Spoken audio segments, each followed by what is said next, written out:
If I could go back 5, 10 years ago and give myself a big warning, it would be this. It would be that you're not building a business, Andrea. You're building a job, and you're building an identity crisis. And if I would have thought through that, I would have stopped myself, and I would have repositioned, and I would have recalculated how I was building out this awesome business and company that I was building. But since I can't go back 5 years ago or 10 years ago, I can do something right now. I can at least talk to you about the 5 things I wish I would have known then. The first lesson that I would have taught myself back then is that money doesn't follow hustle, it follows structure. So things like standard operating procedures or checklists, or even just clarity on your path ahead. Having systems in place for those things that you do more than once in your business, those things are so important, and they're more important than working 12-hour days. The more that you build out the systems and the structure to your business, the more you're giving yourself the ability to actually grow and actually scale and become bigger and have more revenue or help more people. But without those structural pieces in place, everything is kind of like a house of cards. And so when you are first starting out, or let's say you're not first starting out, let's say you're an entrepreneur now and you've been in business a couple years and you're hitting a ceiling, I would shine a spotlight on some of the systems and procedures that you have in your business. You might be lacking things like playbooks or checklists or videos even on how you do things in your business. Unfortunately, you don't really have a business, you just have a job if you don't have all of those systems in place as you start to grow. The second warning I would talk about to myself 5 years ago, or to you now, is that you've got to have people in your world, mentors in your world that have gone ahead of you, right? That have done this before you. Not necessarily your specific business. That's not what I'm referring to. However, mentors that think bigger, mentors that have businesses that have scaled and grown at large numbers, and finding those people to put in your world, not the yes people. The yes people and the encouragers, it feels good in the moment, but it's just a band-aid, and it doesn't truly help long term. When you have a coach in your world and a mentor that's shining a flashlight on that road ahead of you, then you have the ability to scale faster, grow faster, avoid a lot of pitfalls that you might otherwise fall into. When I think often about coaches and mentors, and you think about maybe athletes that are out there that perform at really, really high levels, they never say things like, gosh, that coach really helped me. They never pushed me outside of my comfort zone, or they never really held my feet to the fire. They were just awesome.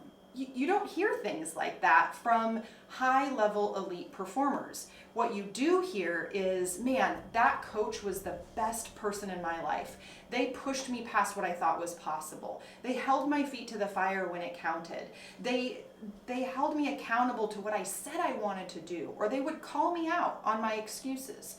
Those types of coaches, those types of mentors will have the biggest impact in your business. Not the yes people, not just the encouragers, not just the people that want to motivate you for 10 seconds or 10 minutes, but the people that actually care about the success that you're having and have the ability to maybe shortcut your way there a little bit and help you maneuver those steps and maneuver that path a little quicker, a little faster, and with maybe a little less pain and heartache along the way. So find yourself those mentors and those coaches that are going to help you along that path, that have maybe been there a little farther ahead of you. They've been there before you, and get those people in your world as fast as possible. My third warning is that you cannot outrun misalignment. If you are misaligned in your business, from your values to your people, to your offer, to your product, to how you show up in your world with your people, not just employees, but also with consumers. If you have misalignment in your business, you're going to have major problems and major burnout at some point, if not at multiple points in your career and in your business. Once you get clarity on who the people are that should be in your world, who you're helping, and who's in alignment with that, things will start to fall into place so much easier than if you're trying to be everything to everyone and trying to check all the boxes. And I think Steve Jobs said it best when he said, if you want to be liked, then go sell ice cream. Don't try to be a leader. So my advice to you would be to get in alignment and make sure you have clarity on who you want to work with and who you want to work with you, and who you want to have at your company, and the type of character that you want to be in business with. The more you get clarity on this, you're going to attract the people you want to have, and you're going to repel the people you don't want to have.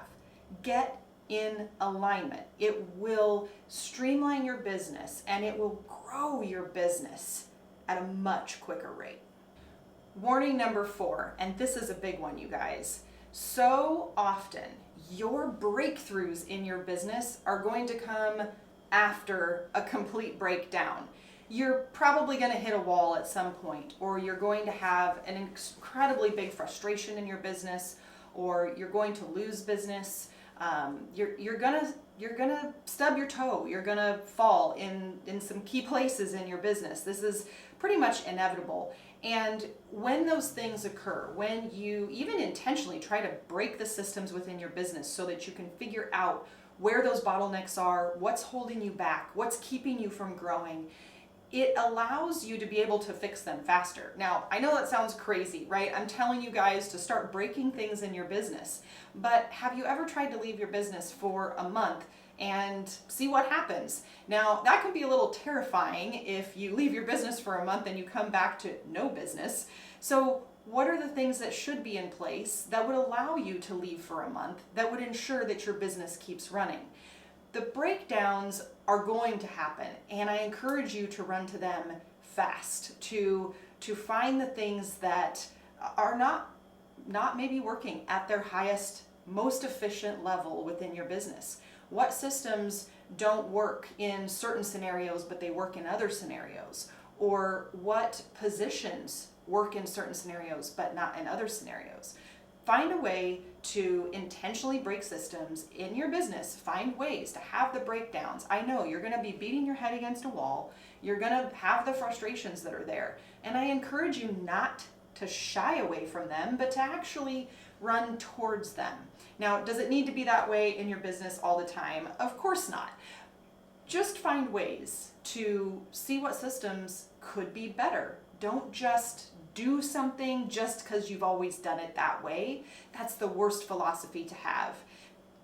Test it. Try to break it. Try to see if there's a better way of doing a system in your business that would allow you to be more efficient. Maybe it would save you more time. If you could save an hour or 2 or 3 or 5 in your business by making one system more efficient, that is worth breaking and rebuilding a better way. So I challenge you, run towards those breakdowns. They will help grow you. Don't shy away from them. Number 5, you are not just starting a business. You are stepping into leadership. If you choose to open a business, if you choose to become an entrepreneur, and this is the life that you have picked to run after, then you are choosing to step into a leadership role. Title or no title, doesn't matter. You are in leadership. And here's the thing about leadership. You have to choose to constantly be growing. A great coach once told me, if you're not growing, you're dying. There's no middle ground. And if you're not growing, your own personal growth, if that's not expanding and you're not continuing to learn and to enhance your skill sets and things like that, then how can you expect the people in your world to do the same? You've always got to be steps ahead of them. Your world needs to grow big enough for their world to grow within yours. And if it's not, eventually your people are going to leave you. It will happen. So make sure that you're investing in yourself, that you're investing in your skill set, that you are challenging and holding yourself accountable. As the leader, all eyes are on you. And I would challenge you with this saying: everything rises and falls on leadership. A great coach once told my boys that in football, and I have used it in my business many, many times. Everything rises and falls on leadership. Now, you could also read a book called Extreme Leadership by Jocko. It also talks a little bit about that quote and how important it is that you really look internally and decide how you want to show up as a leader. When you're pointing fingers everywhere else, all that is excuses. Point the fingers back at yourself, figure out what you need to change, or what your DNA was on a certain situation, what your DNA was on something that went awry, or a communication maybe that went wrong. Figure out what you needed to change and how you impacted the situation, or how it needed to be adjusted or changed.